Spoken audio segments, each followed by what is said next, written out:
రంగారెడ్డి జిల్లా షాబాద్ మండలం రుద్రారం గ్రామంలో ఛత్రపతి శివాజీ 394వ జయంతిని ఘనంగా నిర్వహించారు.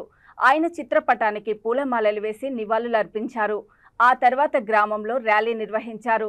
ర్యాలీలో వక్తలు ఛత్రపతి శివాజీ రాజనీతిని, అతని గొప్పతనాన్ని కొనియాడారు. ఈ కార్యక్రమంలో ప్రజా ప్రతినిధులు, గ్రామ ప్రజలు, యువకులు పాల్గొన్నారు. జై శివాజీ, జై భవానీ, జై శివాజీ, జై భవానీ. छत्रपति शिवाजी महाराज की जय, छत्रपति शिवाजी महाराज की जय, छत्रपति शिवाजी महाराज की जय, जय शिवाजी, जय शिवाजी. श्री छत्रपति शिवाजी महाराज गारी जयंती 394వ జయంతి సందర్భంగా గ్రామం రుద్రారం మండలం షాబాద్ రంగారెడ్డి జిల్లా మేము ఈరోజు ఆయన జయంతి సందర్భంగా ఘనంగా రుద్రారం గ్రామంలో నిర్వహించుకున్నాము. ఆయన హిందూ సామ్రాజ్య స్థాపన కోసం ఎంతో కృషి చేశారు. మన హిందూ బంధువులందరికీ ప్రతి ఒక్కరూ మన ఛత్రపతి శివాజీ మహారాజ్ గారి ఆశయాల పరంగా ప్రతి ఒక్కరూ ఆయన అడుగుజాడల్లో నడవాలి. ప్రతి భవానీ ఛత్రపతి శివాజీ 394వ జయంతి సందర్భంగా రుద్రారం గ్రామంలో ఘనంగా శివాజీ జయంతి వేడుకలు జరుపుకున్నాము.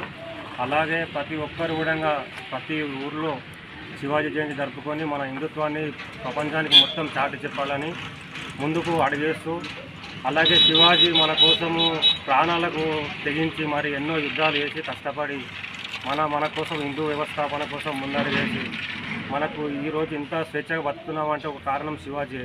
అప్పట్లో మొఘలులు వాళ్ళు ఎంతో యుద్ధాలు చేసి లేకపోతే మనం ఎప్పుడో మన దేశం కూడా అంధకారంలో మిగిలిపోయేది.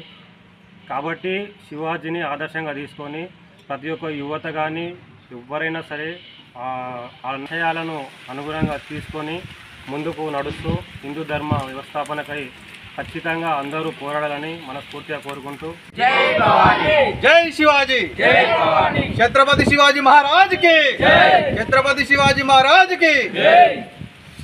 అందరికీ నమస్కారం. హిందూ బంధువులందరికీ ఈరోజు రుద్రారం గ్రామం షాబాద్ మండల్ రంగారెడ్డి జిల్లాలో ఛత్రపతి శివాజీ 394వ జయంతిని అందరి హిందూ బంధువుల సమక్షంలో ఘనంగా జరుపుకోవడం జరిగింది.